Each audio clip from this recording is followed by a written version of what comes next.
जाति में और कुल में क्या अंतर होता है?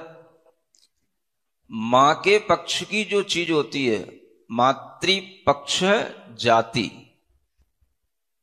माता के पक्ष की जो परंपरा होती है, मां का जिससे एक परंपरा चलती है, संतति चलती है, वो कहलाती है जाति। और पितृ का जहां से पक्ष चलता है, पिता पक्ष से जो चला आता है, वो कहलाता है कुल। समझ आया? जब किसी भी जीव का जन्म होगा तो उस जीव के लिए एक मातृपक्ष होगा, एक पितृपक्ष होगा।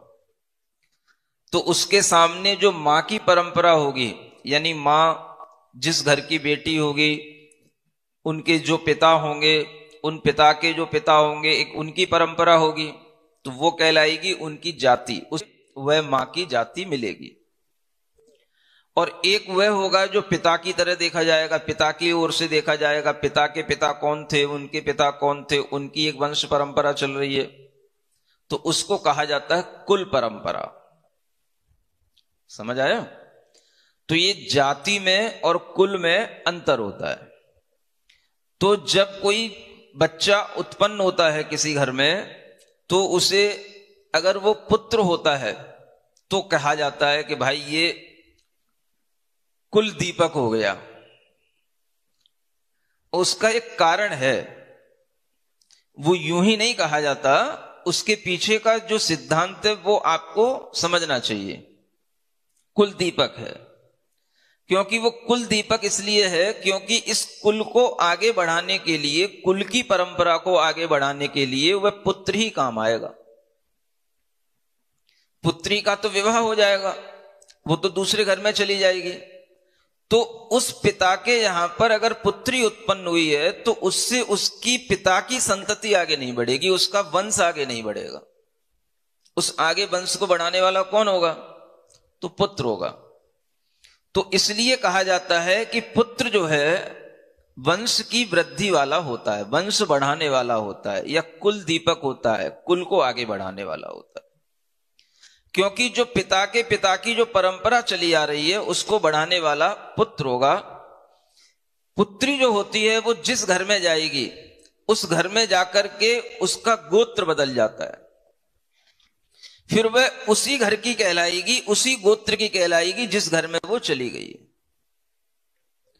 अगर वह जैनों में भी अनेक तरह के गोत्र होते हैं, या जैनों के बाहर भी कहीं अगर वो चली गई, तो उसका वह जो गोत्र है, जो उसकी अपनी जाति है, वो बदल जाएगी।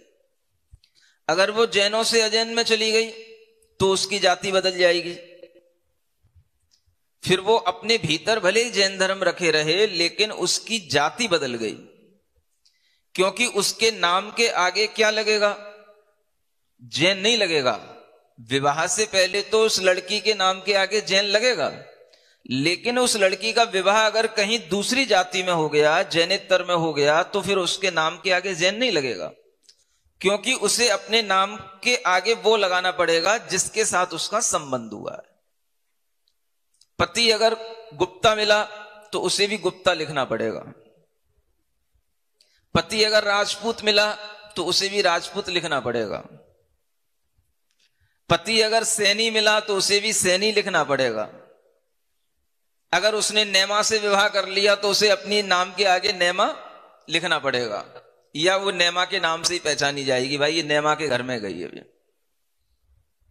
समझ रहे हो ना? सोनी, नेमा, अनेक अनेक तरह की जातियां हैं। तो जाति बदल गई उसकी। तो वह लड़की जो होती है, बेटी जो होती है, वो कभी कुल परंपरा को बढ़ाने वाली नहीं बन पाती, क्योंकि कुल परंपरा को वो बढ़ाता है जो पुत्र होता है। और पुत्र के लिए किसी भी जाति की अगर पत्नी मिल जाती है, मान लो उसका किसी जैनेतर जाति में भी विवाह हो जाता है और बहू कोई दूसरी जाति की भी आ जाती है, पुत्र की वह परंपरा वही चलेगी जो पिता की परंपरा है, वो उसकी कुल परंपरा कहलाएगी। इसलिए उसको कुल दीपक कहा जाता है। आगे कुल को प्रकाशित करने वाला यह पुत्र है। तो यह जो एक सामाजिक सिद्धांत हैं, इन्हीं को ध्यान में रखते हुए यह बेटा और बेटी के बीच में एक विभाजन बनता है। और ये विभाजन समझना भी चाहिए। हमें यूं ही उल फिजूल बातों में आकर के हर तरह से बेटा बेटी एक होते हैं प्यार की अपेक्षा से, है ना। चाहे बेटे को प्यार करो चाहे बेटी को प्यार करो, एक ही बात है।